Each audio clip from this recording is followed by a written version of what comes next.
নমস্কার বন্ধুরা, প্রিয় ফুড কিচেনে তোমাদের সবাইকে স্বাগতম। আজ আমি রান্না করব বাসন্তী পোলাও এবং চিকেন কষা। তো এখানে গোবিন্দভোগ চাল ধুয়ে নিয়েছি, এদিকে একটি হাঁড়ি বসিয়ে দিয়েছি। এবারে দিয়ে দিব সাদা তেল, দিয়ে দিব গোটা গরম মশলা, তেজপাতা, দিয়ে দিব আদা বাটা। এবার আদাটা ভালো করে ভেজে নিব।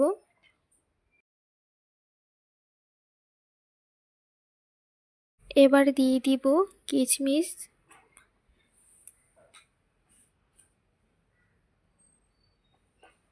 কিশমিশগুলো আবার ভালো করে ভেজে নিব। ভাজতে ভাজতে দেখবে ফুলে উঠেছে, তখনই দিয়ে দিব গোবিন্দভোগ চাল।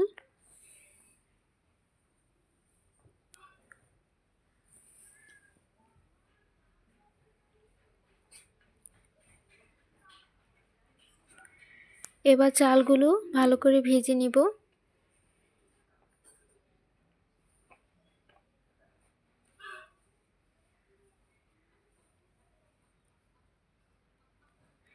এবারে দিয়ে দিব স্বাদ মতো নুন,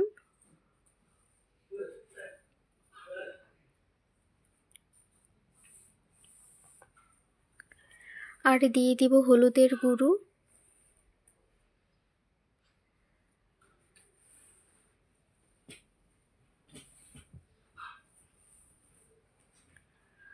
হলুদটা এই চালের সাথে দিবে, ভাজা ভাজা হবে, সুন্দর কালার এসে যাবে বাসন্তী পোলাওয়ের। এবার কিছুক্ষণ ভেজে দিয়ে দিব পরিমাণ মতো জল। এখানে আমি জল আগে থেকে গরম করে রেখেছিলাম।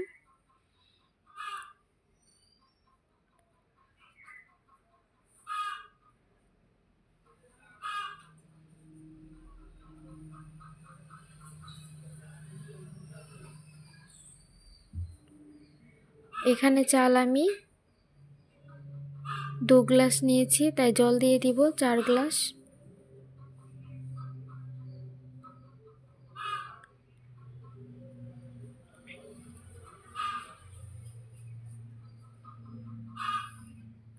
এবার ঢাকা দিয়ে দিব।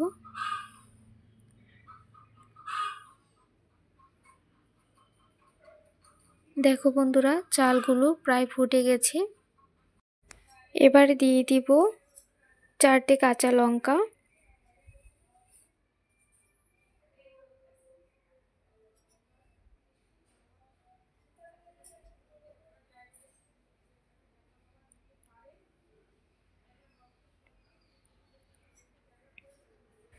এবারে দিয়ে দিব গরুর দুধ। এখানে আমি কোনো ঘি দেইনি, তার জন্য দুধটা দিয়ে দিলাম। এটাতেও সুন্দর একটা ঘ্রাণ আসবে।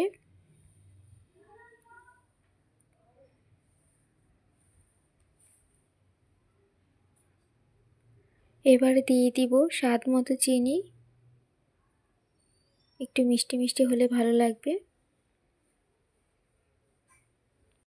দেখো বন্ধুরা, জলটা শুকিয়ে এসছে। এবার নামিয়ে ঢেকে রেখে দিব 1 ঘন্টার জন্য, তাহলে একদম ঝরঝরে হয়ে যাবে।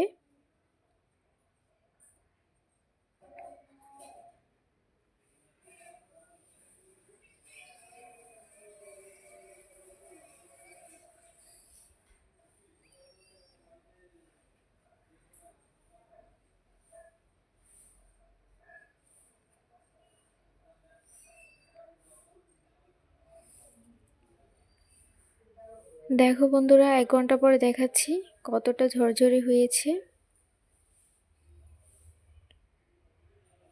দেখো, এভাবে রান্না করে খেয়ে দেখবে বাসন্তী পোলাও একদম ঝরঝরে হবে। এবার তোমাদের দেখাবো চিকেন কষা। এখানে নিয়েছি চিকেন, এবার মেখে নিব, তাই দিয়ে দিচ্ছি আদা রসুন বাটা,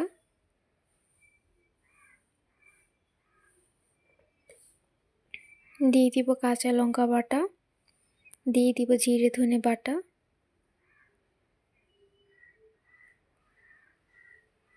দিয়ে দিব স্বাদ মতো নুন, হলুদের গুঁড়ো, পেঁয়াজ কুচি,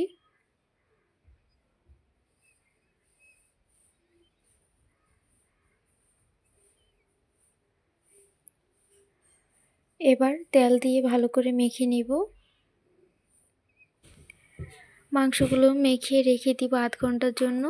এদিকে কড়াই বসিয়ে নুন হলুদ দিয়ে আলুগুলো ভেজে নিয়েছি। এবার এই তেলে দিয়ে দিব আরেকটু তেল, দিয়ে দিব পেঁয়াজ কুচি। পেঁয়াজগুলো ভালো করে ভেজে নিয়েছি। এবারে দিয়ে দিব মেখে রাখা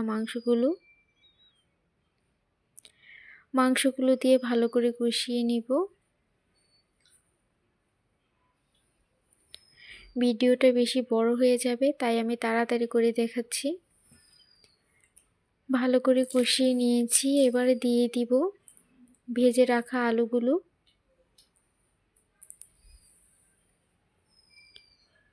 আলুগুলো দিয়ে আবার ভালো করে কষিয়ে নিব। চিকেন কষা যত কষাবে তত খেতে ভালো লাগবে, তাই ভালো করে কষিয়ে নিয়েছি।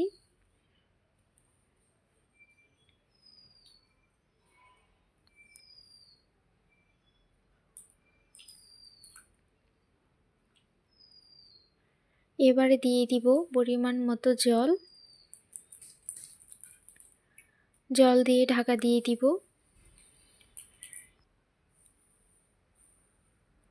এবার ঢাকনা খুলে দিয়ে দিব বেটে রাখা গরম মশলা দিয়ে আর কিছুক্ষণ রেখে নামিয়ে নেব। বন্ধুরা, ভিডিওটি ভালো লেগে থাকলে অবশ্যই চ্যানেলটি সাবস্ক্রাইব করে রাখবে আর লাইক কমেন্ট শেয়ার করতে ভুলবে না। এভাবে বাসন্তী পোলাও আর চিকেন কষা রান্না করে খেয়ে দেখবে, দারুণ লাগে খেতে। দেখো বন্ধুরা, হয়ে গেছে, নামিয়ে নিয়েছি। কতটা সুন্দর হয়েছে আর খেতে তো অসম্ভব টেস্ট হয়। তোমরাও খুব সহজেই ঘরেই বানিয়ে নিতে পারবে বাসন্তী পোলাও আর চিকেন কষা।